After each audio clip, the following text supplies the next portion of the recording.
Hi ಹೇಗಿದ್ದೀರಾ ಎಲ್ಲರೂ ಚೆನ್ನಾಗಿದ್ದೀರಾ? Welcome back to my YouTube channel. ಯಾರೆಲ್ಲ ಇನ್ನೂ ನನ್ನ ಚಾನಲ್ಗೆ ಸಬ್ಸ್ಕ್ರೈಬ್ ಮಾಡಿಲ್ಲ ಸಬ್ಸ್ಕ್ರೈಬ್ ಮಾಡಿ, ಲೈಕ್ ಮಾಡಿ, ಶೇರ್ ಮಾಡಿ, ಕಮೆಂಟ್ ಮಾಡಿ.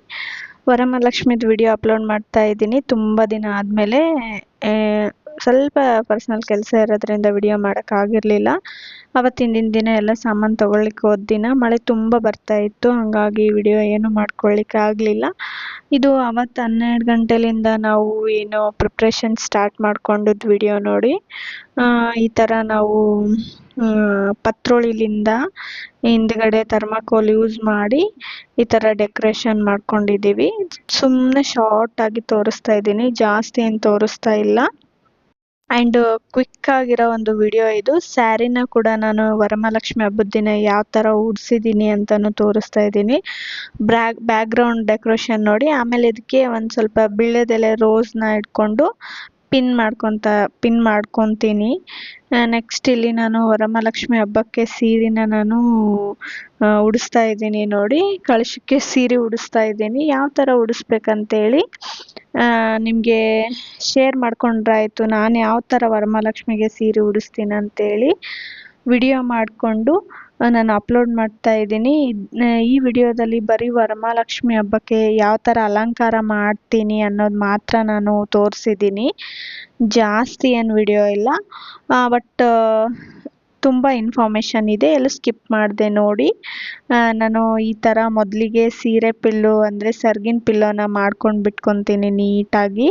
ಆ್ಯಂಡ್ ನಮ್ಮ ಹಸ್ಬೆಂಡ್ ಕೂಡ ಸಪೋರ್ಟ್ ಮಾಡಿದರು, ಹೆಲ್ಪ್ ಮಾಡಿದರು. ಯಾಕೆಂದರೆ ಒಬ್ಳಿಗೆ ಉಡ್ಸೋಕ್ಕಂತೂ ಚಾನ್ಸೇ ಇಲ್ಲ ನೋಡಿ. ಹಂಗಾಗಿ ಸೀರೆ ಪಿಲ್ಲ ಆದಮೇಲೆ ಇನ್ನು ಕೆಳಗಡೆ ನಿಲ್ಗೆ ಬರ್ತಾವಲ್ವ ಅದ್ರದ್ದು ಕೂಡ ನಾನು ಮಾಡ್ಕೊತಾ ಇದ್ದೀನಿ. ಈ ಥರ ನಾನು ಫುಲ್ ಆಫ್ ಏನು ಮಾಡಲ್ಲ, ಈ ಥರ ಫುಲ್ ಮಾಡ್ಕೊಂಡು ಬಿಡ್ತೀನಿ. ಫುಲ್ ಮಾಡಿಕೊಂಡು ಅದಕ್ಕೆ ಕರೆಕ್ಟು ಒಂದು 4 ಪಿನ್ನ ಕರೆಕ್ಟಾಗಿ ಇವಾಗ ನೋಡ್ತಿರ್ಬೋದು, ನಾನು ಕರೆಕ್ಟ್ ನೆಲ್ಗೆ ಹಿಡ್ದು ಏನು ಫುಲ್ 4 ಪಿನ್ನ ನಾನು ಹಾಕ್ಬಿಡ್ತೀನಿ. ಕೆಳಗಡೆ ಚೆನ್ನಾಗಿ ಫುಲ್ ಮೇಲಿಂದ ಕೆಳಗಡೆ ಒಂದೇ ಲೆವೆಲ್ಗೆ ತೊಗೊಂಡು 4 ಪಿನ್ನ ನಾನು ಆ್ಯಡ್ ಮಾಡ್ಕೊತೀನಿ. ಯಾಕಂದರೆ ಎಲ್ಲೂ ನಿಲ್ಗೆಗಳು ಸರಿದಾಡಬಾರ್ದು ಅಂದ್ಬಿಟ್ಟು. ಇಲ್ಲಿ ನೋಡಿ ನಾನು ಮಾಡ್ತಾ ಇದ್ದೀನಿ ಇವಾಗ ಕುಂತ್ಕೊಂಡು ಕೆಳಗಡೆ. ಈ ಥರ ಎಲ್ಲ ಕಡೆನೂ ನಾನು ಒಂದು ಸ್ವಲ್ಪ ಗ್ಯಾಪ್ ಇಟ್ಕೊಂಡು ಪಿನ್ನ ಹಾಕ್ಕೊಂಡು ಬಿಡ್ತೀನಿ. ಯಾಕಂದರೆ ನೆಲ್ಗೆ ಎಲ್ಲೂ ಅಳ್ಳಾಡಬಾರ್ದು ಅನ್ನೋ ಉದ್ದೇಶಕ್ಕೆ. ಈ ಥರ ಮಾಡೋದ್ರಿಂದ ಏನಪ್ಪ ಅಂದರೆ ಪುಚ್ಕೋ ಚಾನ್ಸಸ್ ಇರಲ್ಲ. ಅಂದರೆ ಇವಾಗ ಕೈಯಿಂದ ಹಿಡ್ದು ಜಾರಿ ಬೀಳೋ ಚಾನ್ಸಸ್ ಇರೋಂಗಿಲ್ಲ ಅಂದ್ಬಿಟ್ಟು ನಾನು ಎಲ್ಲ ಕಡೆ ಪಿನ್ ಹಾಕಿ ಈ ಥರ ಏನು ಹಾಫ್ ಸೀರೆನ ಕೆಳಗಡೆ ಒಂದು ನಾನು ಬಾಕ್ಸ್ ಇಟ್ಕೊಂಡಿದ್ದೀನಿ. ಆಮೇಲೆ ಮೇಲೆ ಕಳಶ ಇಟ್ಕೊಂಡು ಹಿಂದ್ಗಡೆ ನಾನು ಒಂದು ಕೋಲನ್ನ ಕಟ್ಟಿ ಈ ಥರ ಉಡಿಸ್ತಾ ಇದ್ದೀನಿ ನೋಡಿ. ಒಂಥರ ಎದೆ ಶೇಪು, ಸೊಂಟದ ಶೇಪು, ಎಲ್ಲ ಶೇಪ್ ಕೂಡ ನಾನು ಉಡ್ಸೋ ಸ್ಯಾರಿಯಲ್ಲಿ ಗೊತ್ತಾಗುತ್ತೆ. ಸೇಮ್ ಲಕ್ಷ್ಮಿ ಏನು ಚಕ್ಕಳ ಮಕ್ಕಳು ಹಾಕ್ಕೊಂಡು ಅಂದರೆ ಕಾಲನ್ನ ಮಡ್ಚ್ಕೊಂಡು ಕುಂತ್ಕೊಂಡಿರ್ತಾಳಲ್ವ ಆ ಶೇಪಲ್ಲಿ ಕಾಣಿಸುತ್ತಂತಲೇ ಹೇಳ್ಬೋದು. ನನಗೆ ಇದು ತುಂಬ ಅಂದರೆ ತುಂಬಾ ಇಷ್ಟ ಆಗುತ್ತೆ ಈ ಥರ ಸ್ಯಾರಿ ಉಡ್ಸೋದಂದರೆ.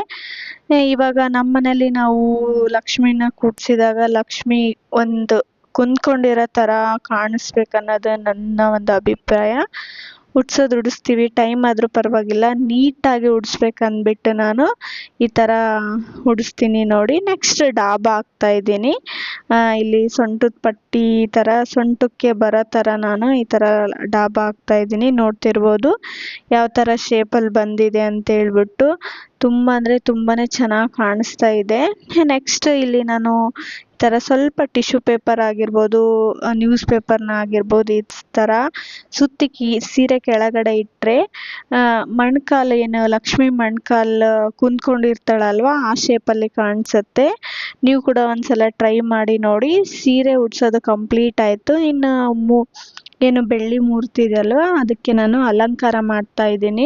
ಇಷ್ಟೆಲ್ಲ ಮಾಡಿ ಮೂರ್ತಿಗೆ ಅಲಂಕಾರ ಮಾಡಲಿಲ್ಲ ಅಂದರೆ ಏನು ಚೆಂದ ಹೇಳಿ. ಹಾಗಾಗಿ ನಾವೇನೇನು ಕಣ್ಣಿಗೆ, ಕಾಡಿಗೆ ಆ್ಯಂಡ್ ತುಟಿಗೆ ಲಿಪ್ಸ್ಟಿಕ್ ನಾವೇನು ಅಲಂಕಾರ ಮಾಡ್ಕೊತೀವಲ್ವ ಹೆಣ್ಮಕ್ಳು, ಅದೇ ರೀತಿ ನಾನು ಕೂಡ ಮೂರ್ತಿಗೆ ರೆಡಿ ಮಾಡ್ತಾ ಇದ್ದೆ ನೋಡಿ. ಕಣ್ಣಿಗೆ ಕಾಜಲು ಆ್ಯಂಡ್ ಅದು ಏನು ಚಿಕ್ಕ ಟಿಕ್ಲಿನ ಈ ಥರ ಸೆಂಟ್ರಲ್ಲಿ ಹಾಕ್ಬಿಟ್ಟು ಈ ಕಡೆ ಲಿಪ್ಸ್ಟಿಕ್ ಹಾಕ್ತಾ ಇದ್ದೀನಿ ನೋಡಿ. ಆ್ಯಂಡ್ ಹಂಗೆ ಮೂಗಿಗೆ ನತ್ತು ಕೂಡ ಹಾಕ್ತೀನಿ. ತುಂಬ ಅಂದರೆ ತುಂಬಾ ಚೆನ್ನಾಗಿ ಕಾಣಿಸ್ತಾ ಇದ್ಲು ಲಕ್ಷ್ಮಿ. ನಮ್ಮನೆ ಮೂರ್ತಿ ಅಂತೂ ತುಂಬ ಅಂದರೆ ತುಂಬಾ ಲಕ್ಷಣವಾಗಿದೆ. ನನಗಂತೂ ತುಂಬಾ ಇಷ್ಟ. ನೋಡ್ತಿರ್ಬೋದು ಉದ್ದನೆ ಮೂಗು ಎಷ್ಟು ಚೆನ್ನಾಗಿದೆ ಅಂತಂದರೆ ಒಂಥರ ಲಕ್ಷ್ಮಿನೇ ಬಂದ್ಬಿಟ್ಟಿದ್ದಾಳೇನೋ ಮನೆಗೆ ಅನ್ನೋ ಒಂದು ಫೀಲ್ ಆಗುತ್ತೆ ನನಗೆ. ನೋಡ್ತಿರ್ಬೋದು ಎಷ್ಟು ಚೆನ್ನಾಗಿ ಕಾಣಿಸ್ತಾ ಇದ್ದಾಳೆ ನಮ್ಮ ಮನೆ ಲಕ್ಷ್ಮಿ. ನನಗಂತೂ ತುಂಬಾ ಇಷ್ಟ. ಮೂರ್ತಿ ಅಂತೂ ಎಲ್ಲ ಕಂಪ್ಲೀಟಾಗಿ ರೆಡಿ ಆಗಿದೆ ನೋಡಿ. ಆ ಕಡೆ ಈ ಕಡೆ ಸ್ವಲ್ಪ ಫಿನಿಶಿಂಗ್ ಏನಿರುತ್ತಲ್ವ ಅದನ್ನು ಮಾಡ್ಕೊತಾ ಇದ್ದೀನಿ. ಇನ್ನು ರೋಸ್ಲಿಂದ ನಾನು ಏನು ಮಾಡ್ತಾ ಇದ್ದೀನಿ ಅಂದರೆ ಬ್ಯಾಕ್ಗ್ರೌಂಡ್ ಡೆಕೋರೇಷನ್ ಏನು ಬಂದಿದೆ ಅಲ್ವಾ, ಅದು ಈ ಥರ ಪತ್ರೋಳಿಲಿಂದ ನಾನು ಥರ್ಮಾಕೋಲ್ಗೆ ಪಿನ್ ತಗೊಂಡು ಆ್ಯಡ್ ಮಾಡಿರೋದು.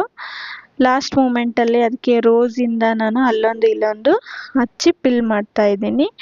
ಇನ್ನು ರಾತ್ರಿ ಬಂದುಬಿಟ್ಟು ಇಷ್ಟು ಡೆಕೋರೇಷನ್ ಕಂಪ್ಲೀಟ್ ಆಗೋಗ್ಬಿಟ್ಟಿತ್ತು. ನೋಡ್ತಿರ್ಬೋದು ಬ್ಯಾಕ್ಗ್ರೌಂಡ್ ಡೆಕೋರೇಷನ್ ಆ್ಯಂಡ್ ಸ್ಯಾರಿ ಎಲ್ಲನೂ ಉಡ್ಸಿ ಬೆಳಗ್ಗೆ ಮತ್ತೆ ವಿಡಿಯೋನ ಸ್ಟಾರ್ಟ್ ಮಾಡ್ತಾ ಇದ್ದೀನಿ. ಬೆಳಗ್ಗೆ 4 ಗಂಟೆಗೆಲ್ಲ ಎದ್ಬಿಟ್ಟಿದ್ದೆ.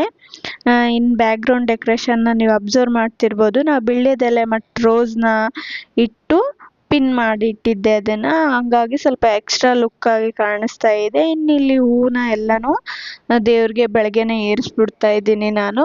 ಹಿಂದಿನ ದಿನ ನಾನು ಎಲ್ಲನೂ ಸ್ನಾನ ಮಾಡಿಕೊಂಡು ಕಳಶನ ಕೂಡಿಸ್ಕೊಂಡು ಬಿಟ್ಟಿರ್ತೀನಿ. ನಾನು 12 ಗಂಟೆ ಮೇಲೆ ಮಾಡೋದ್ರಿಂದ ಶುಕ್ರವಾರದ ಲೆಕ್ಕಕ್ಕೆ ಬರುತ್ತೆ ಅಂದ್ಬಿಟ್ಟು ಮಾಡ್ಕೊಂಡಿರ್ತೀನಿ. ಇನ್ನು ಬೆಳಗ್ಗೆನೇ ಎದ್ಬಿಟ್ಟು ಏನು ಹೂವು ಏರ್ಸೋದಾಗಿರ್ಬೋದು, ನೈವೇದ್ಯ ಮಾಡೋದಾಗಿರ್ಬೋದು, ಹಣ್ಣು ಏರ್ಸೋದಾಗಿರ್ಬೋದು ನೆಕ್ಸ್ಟ್ ಡೇ ಬೆಳಗ್ಗೆ ನಾನು ಮಾಡ್ಕೊತೀನಿ ನೋಡಿ. ಯಾಕಂದರೆ ಒಬ್ಬಳೇ ಆಗಿರೋದ್ರಿಂದ ಅಡುಗೆನೂ ಕೂಡ ನಾನೇ ಮಾಡಬೇಕಲ್ವಾ. ಹಾಗಾಗಿ ಹಿಂದಿನ ದಿನವೇ ಒಂದು 90% ಮಾಡ್ಕೊಂಡು ಬಿಟ್ಟಿರ್ತೀನಿ. ನೆಕ್ಸ್ಟು ಬೆಳಗ್ಗೆ ಒಂದು 5 ಗಂಟೆನೋ ಆಗಿತ್ತು. ರಂಗೋಲಿ ಕೂಡ ಹಾಕ್ತಾಯಿದ್ದೀನಿ. ಸಿಂಪಲ್ಲಾಗಿ ಹಾಕ್ಕೊಳ್ಳೋಣ, ಯಾಕಂದರೆ ಆಲ್ರೆಡಿ ತುಂಬಾ ಸ್ಪೇಸ್ ಹಿಡಿದ್ಬಿಟ್ಟಿತ್ತು ಹಾಲಲ್ಲಿ. ಇದು ಕೂಡ ತುಂಬಾ ದೊಡ್ಡದಾದರೆ ಬರೋರಿಗೆ ಕೂತ್ಕೊಳ್ಳಿಕ್ಕೆ ಜಾಗ ಇರಲ್ಲ ಅಂದ್ಬಿಟ್ಟು ಒಂದು ಮೀಡಿಯಮ್ ಸೈಜಲ್ಲಿ ಹಾಕ್ತಾಯಿದ್ದೀನಿ. ಬಟ್ ತುಂಬಾ ಚೆನ್ನಾಗಾಗಿತ್ತು. ನಾನಿಲ್ಲಿ ಯಾವುದೇ ರೀತಿ ಅಡುಗೆ ಮಾಡಿ ಅದು ಎಲ್ಲನೂ ಅಪ್ಲೋಡ್ ಮಾಡಿಲ್ಲ. ಯಾವ ರೀತಿ ದೇವ್ರನ್ನ ಅಲಂಕಾರ ಮಾಡಿದ್ದೀನಿ ಅನ್ನೋದಷ್ಟೇ ತೋರಿಸ್ತಾ ಇದ್ದೀನಿ. ನೋಡ್ತಿರ್ಬೋದು ರಂಗೋಲಿ ಕೂಡ ತುಂಬ ಚೆನ್ನಾಗಾಗಿತ್ತು. ಎಲ್ಲರೂ ಕೂಡ ತುಂಬ ಚೆನ್ನಾಗಾಗಿತ್ತು ಅಂತ ಕೂಡ ಹೇಳಿದರು. ಫೈನಲಾಗಿ ನೋಡ್ತಿರ್ಬೋದು ರಂಗೋಲಿ ಆ್ಯಂಡ್ ನಮ್ಮ ಮನೆಯ ವರಮಹಾಲಕ್ಷ್ಮಿ ಯಾವ ಥರ ಕಾಣಿಸ್ತಾ ಇದ್ದಾಳೆ ಕಮೆಂಟ್ ಬಾಕ್ಸಲ್ಲಿ ಕಮೆಂಟ್ ಹಾಕಿ. ಫೈನಲಿ ನಾವು ಮಂಗಳಾರತಿ ಕೂಡ ಮಾಡಿ ಮುಗಿಸಿದ್ವಿ. ನನಗೆ ಎಲ್ಲ ಮಾಡೋಷ್ಟಕ್ಕೆ ನನಗೆ ಡ್ರೆಸ್ಸಿಂಗ್ ಮಾಡ್ಕೊಳ್ಳೋಷ್ಟು ಪೇಷನ್ಸ್ ಇರಲಿಲ್ಲ. ಹಾಗಾಗಿ ನಾನು ಸ್ಯಾರಿ ಎಲ್ಲ ವೇರ್ ಮಾಡಿರಲಿಲ್ಲ. ಸಾಯಂಕಾಲ ಮಾಡೋಣ ಅಂತೇಳ್ಬಿಟ್ಟು ಹಾಗಾಗಿ ಅಷ್ಟೇ ಮೀಡಿಯಮ್ ಆಗಿ ಎಲ್ಲ ಅಡುಗೆ ಮಾಡೋದು ಬೇರೆ ಇತ್ತಲ್ವಾ, ಅದರಲ್ಲಿ ಬೇರೆ 8 ಗಂಟೆಗೆಲ್ಲ ಮುಹೂರ್ತ ಇತ್ತು ಅಂದ್ಬಿಟ್ಟು ಇಲ್ಲಿಗೆ ವಿಡಿಯೋನ ಎಂಡ್ ಮಾಡ್ತಾ ಇದ್ದೀನಿ. Thank you for watching.